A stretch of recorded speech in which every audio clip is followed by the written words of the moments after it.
ഞാൻ ഇന്നിവിടെ വന്നിരിക്കുന്നത് പുതിയകാവ് മാവേലിക്കരയുള്ള ദീപം ലോ അക്കാഡമിയിലെ LLB എൻട്രൻസ് സ്റ്റുഡൻസിന് ആവശ്യമായിട്ടുള്ള കുറച്ച് ക്വസ്റ്റ്യൻസുമായിട്ടാണ് നമ്മൾ ഇന്നത്തെ വീഡിയോയിൽ ഡിസ്കസ് ചെയ്യുന്ന ടോപ്പിക് എന്ന് പറഞ്ഞാൽ നമ്മൾ കേരള നവോത്ഥാന നായകന്മാരെ കുറിച്ചാണ്. നവോത്ഥാന നായകന്മാർ നമ്മൾ ഇന്നൊരു വീഡിയോയിൽ കെ കേളപ്പനെ കുറിച്ച് 1-2 പോയിന്റ് ജസ്റ്റ് ഒന്ന് പറഞ്ഞിരുന്നു. അപ്പോൾ കെ കേളപ്പൻ ഏതു പേരിലറിയപ്പെടുന്നു? കെ കേളപ്പൻ ഒരു പേരിലറിയപ്പെടുന്നുണ്ട്. കെ കേളപ്പനാണ് കേരള ഗാന്ധി എന്ന് അറിയപ്പെടുന്നത്. കേരള ഗാന്ധി എന്നറിയപ്പെടുന്നത് ആരാണ്?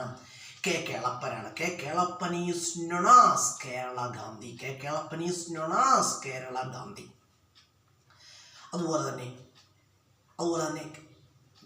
വൈക്കം സത്യാഗ്രഹത്തിൻ്റെ ഒരു നേതാവാണ് ആര്? കെ കേളപ്പൻ. വൈക്കം സത്യാഗ്രഹത്തിൻ്റെ നേതാക്കന്മാരിൽ പ്രമുഖനല്ല, വൈക്കം സത്യാഗ്രഹത്തിൻ്റെ ഒരു നേതാവായിരുന്നു ആര്? K Kelappan. He was the leader of Vaikom satyagraha. K Kelappan was the leader of Vaikom satyagraha. അതുപോലെ തന്നെ K Kelappan was the leader of Guruvayur satyagraha. Guruvayur സത്യാഗ്രഹത്തിൻ്റെ നേതാവും ആര് തന്നെയാണ്? കെ കേളപ്പൻ തന്നെയാണ്. ഗുരുവായൂർ സത്യാഗ്രഹത്തിന്റെ നേതാവാരാണ്? കെ കേളപ്പനാണ്. ഗുരുവായൂർ സത്യാഗ്രഹം നടന്ന വർഷം 1931. അതുപോലെ തന്നെ പറയുകയാണെങ്കിൽ 1930 നടന്ന ഉപ്പ് സത്യാഗ്രഹത്തിന്റെ കേരളത്തിലെ നേതാവ് ആരാണ്? കെ കേളപ്പനാണ്. K Kelappan was the leader of salt satyagraha in Kerala. Salt satyagraha in Kerala on 1930. 1930 നടന്ന ഉപ്പ് സത്യാഗ്രഹത്തിന്റെ കേരളത്തിലെ നേതാവ് ആരായിരുന്നു? കെ കേളപ്പനായിരുന്നു. കെ കേളപ്പനായിരുന്നു. അതുപോലെ പറയുകയാണെങ്കിൽ അതുപോലെ ഗാന്ധിജി തൻ്റെ വ്യക്തി സത്യാഗ്രഹ പ്രസ്ഥാനത്തിലേക്ക് കേരളത്തിൽ നിന്നും തെരഞ്ഞെടുത്ത മലയാളി ആരാണ്? ഇദ്ദേഹമാണ്. കേട്ടോ, Gandhiji selected K Kelappan to his satyagraha movements. Gandhiji ആ സത്യാഗ്രഹ പ്രസ്ഥാനത്തിലേക്ക് ആരെ തെരഞ്ഞെടുക്കുകയുണ്ടായി? കെ കേളപ്പനെ തിരഞ്ഞെടുക്കുകയുണ്ടായി. അതുപോലെ തന്നെ പറയുകയാണെങ്കിൽ NSSന്റെ ആദ്യകാല president, first president of Nair service society. അതുപോലെ തന്നെ ജാതിനാശിനി സഭയുടെ ആദ്യകാല പ്രസിഡന്റുമാർ തന്നെയാണ് കെ കേളപ്പനാണ്. K Kelappan was the first president of Jathinashini Sabha. ഇനി നമ്മൾ പറയുന്നത് ടി കെ മാധവനെ കുറിച്ചാണ്. ടി കെ മാധവനെ കുറിച്ച് പറയുന്നത് നമുക്ക് എല്ലാവർക്കും അറിയാം. വൈക്കം സത്യാഗ്രഹത്തിന്റെ നേതാക്കന്മാരിൽ പ്രമുഖനാരായിരുന്നു? ടി കെ മാധവനായിരുന്നു. T K Madhavan was the main leader of Vaikom satyagraha. T K Madhavan was the main leader of Vaikom satyagraha. Vaikom സത്യാഗ്രഹം നടന്ന വർഷം 1924-25 കാലഘട്ടത്തിലാണ്.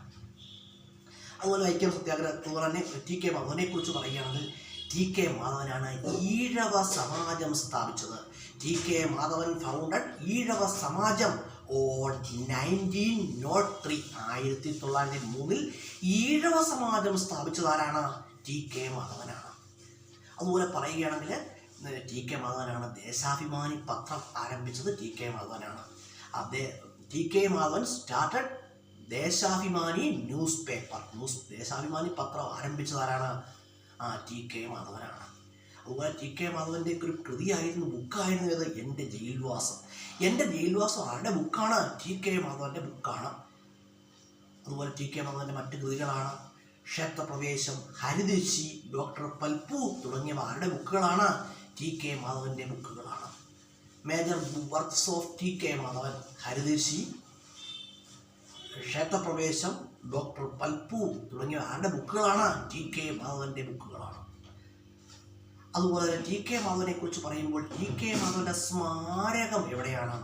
ടി കെ മാധവന്റെ സ്മാരകം സ്ഥിതി ചെയ്യുന്നത് ചെട്ടികുളങ്ങരയിലാണ്. T K Madhavan memorial situated at Chettikulangara. അപ്പോൾ T K Madhavan memorial college എവിടെയാണ്?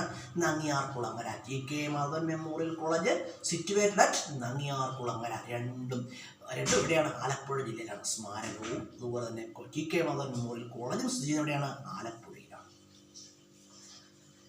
ഇനി നമ്മൾ പറയുന്നത് ടി കെ മാധവനെ കുറിച്ച് പറഞ്ഞു. ഇനി നമ്മൾ പറയുന്നത് അന്നാചാണ്ടിയെ കുറിച്ച് പറയുകയാണ്. അന്നാചാണ്ടി എന്ന് പറയുമ്പോൾ നമുക്കറിയാം കേരള ഹൈക്കോടതിയുടെ ജഡ്ജിയാകുന്ന ആദ്യത്തെ വനിത. കേരള ഹൈക്കോടതിയുടെ ജഡ്ജിയാകുന്ന ആദ്യത്തെ വനിത ആരാണ്? അന്നാചാണ്ടിയാണ്. Anna Chandy was the first woman judge of Kerala high court. അതുപോലെ വളരെ പ്രധാനപ്പെട്ട ഒരു ക്വസ്റ്റ്യനാണ് അന്നാചാണ്ടിയെ കുറിച്ച് പറയുമ്പോൾ. വളരെ പ്രധാനപ്പെട്ട ക്വസ്റ്റ്യനാണ്. അന്നാചാണ്ടിയുടെ ആത്മകഥ ഏതാണ്? അന്നാചാണ്ടിയുടെ ഒരു ആത്മകഥയുണ്ട്. ഏതാണ് ആത്മകഥ? അന്നാചാണ്ടിയുടെ ആത്മകഥയാണ് ആത്മകഥ. Autobiography of Anna Chandy. ആൻസർ ആത്മകഥ. ഓട്ടോബയോഗ്രഫി ഓഫ് അന്നാചാണ്ടി, ആത്മകഥ. അതുപോലെ തന്നെ തിരുവിതാംകൂറിലെ ആദ്യത്തെ നിയമബിരുദധാരി ആരാണ്? തിരുവിതാംകൂറിൽ നിന്നുള്ള ആദ്യത്തെ ബിരുദധാരി ആരായിരുന്നു? തിരുവിതാംകൂറിൽ നിന്ന് നിയമബിരുദം നേടുന്ന ആദ്യത്തെ വനിത ആരാണ്? അന്നാചാണ്ടിയാണ്. Anna Chandy was the first woman graduate from Travancore. First woman law graduate from Travancore. Anna Chandy was the first woman law graduate from Travancore. തിരുവിതാംകൂറിൽ നിന്നും നിയമബിരുദം നേടുന്ന ആദ്യത്തെ വനിതയായിരുന്നു അന്നാചാണ്ടി ആയിരുന്നു. അതുപോലെ തന്നെ അന്നാചാണ്ടി എഡിറ്ററായ സേവനമനുഷ്ഠിച്ച മാസിക ഏതായിരുന്നു? ശ്രീമതി. ഏതാണ്? ശ്രീമതി എന്നൊരു മാസികയിൽ അന്നാചാണ്ടി എഡിറ്ററായിട്ട് സേവനം അനുഷ്ഠിച്ചിട്ടുണ്ട്. കേട്ടോ.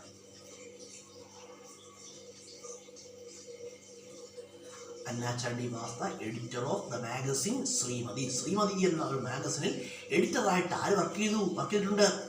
അന്നാചാണ്ടി സേവനം അനുഷ്ഠിച്ചിട്ടുണ്ട്.